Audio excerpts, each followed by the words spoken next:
Assalamualaikum warahmatullahi wabarakatuh. Isang mapagpalang araw po sa inyo ah, mga kabayan. Reaction lang po tayo dun sa sa nangyari diyan sa May Naiya, no. Alam niyo po, bago po ako nag-abroad, nagtrabaho ko diyan sa Naiya eh. Kaya alam ko dyan, mahigpit talaga po dyan. Talagang mahigpit dyan sa mga security guard. Regarding sa may, lalo na yun, sa parking. Kasi, excuse me, lagi po dyan, punuan. Lalo pagka yung mga mayroong, gagaya nyan. Mayroong mga peak season na ganyan. Talagang, po dyan. Talagang wala kang maparkingan. So, dito sa babae, dito sa may buntis, na yung nakaharang, kung tutuusin, mali talaga. Talagang mali kasi bakit? Ba't niya hinarangan, no? Yung paano nga naman pag biglang mayroong lumabas, no? In case of emergency, no? So, pero sabi niya, naglagay siya ng note, no? Iniwanan niya, nagpaskil siya doon na ibig sabihin na nagpaalam siya na siguro naiihi na siya kasi alam mo niyo po yung mga buntis talaga sila pala ihi ng ihi mga yan, no? At at the same time meron po siyang kasamang bata, may kasama po siyang bata ng time na yan.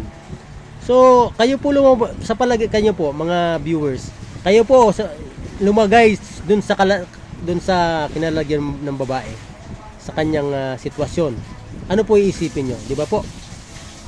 Dito naman po tayo sa kabilang side, although sinasabi nung kabilang side, no, magagalit talaga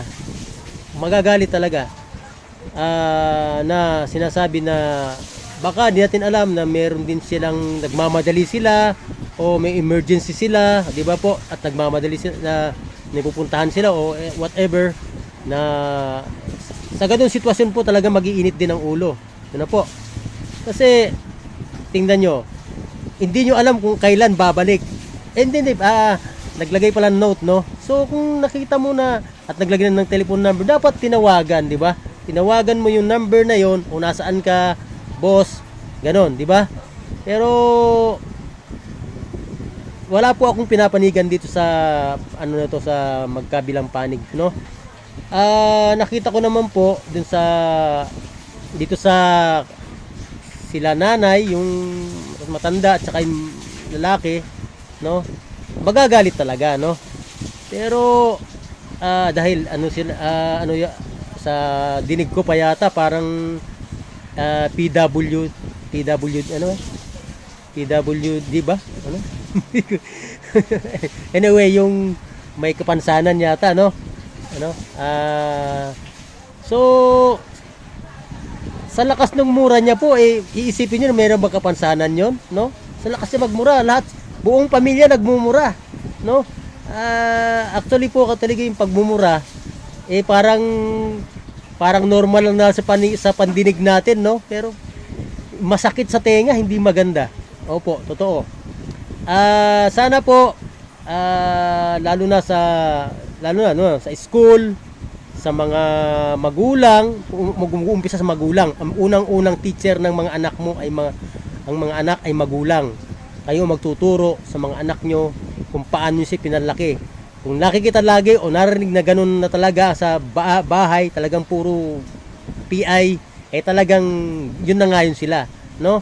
So dapat din dito nagkaroon kaagad ng security, no, sa security guard, at meron na kaagad na magitan sa dun sa pamunuan ng Naiya, no?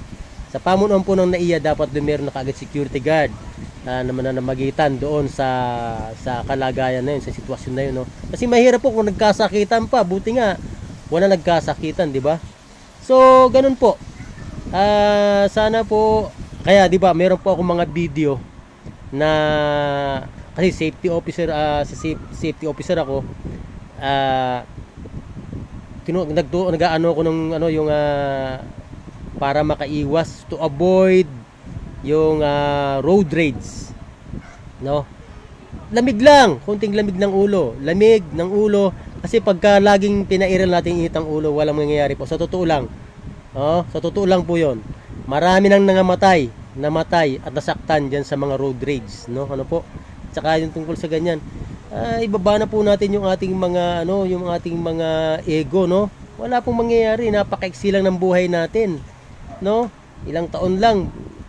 Tapos sa sunod ng after 5 years, after 10 years, after 20 years, di natin alam kung aabutan pa tayo mamaya, bukas, o kinaumagahan. Hindi na natin alam kung aabot pa tayo. So magpakabait po tayo. Yun pong may papayo ko. Peace lang. Lagi lang tayong ako, ilang beses na binangga yung likod ng sasakyan ko. Binabangga ng motor. Ilang motor na bumangga sa sasakyan ko. Pinapaalis ko na. Kasi kakamutan ka lang, wala namang ibabayad sa'yo. Alis ka na lang. Ganun po. Magbigayan po tayo. Yun lang po. Sana po ay kapulutan ng aral, no? Maraming salamat at sumayin yung kapayapaan.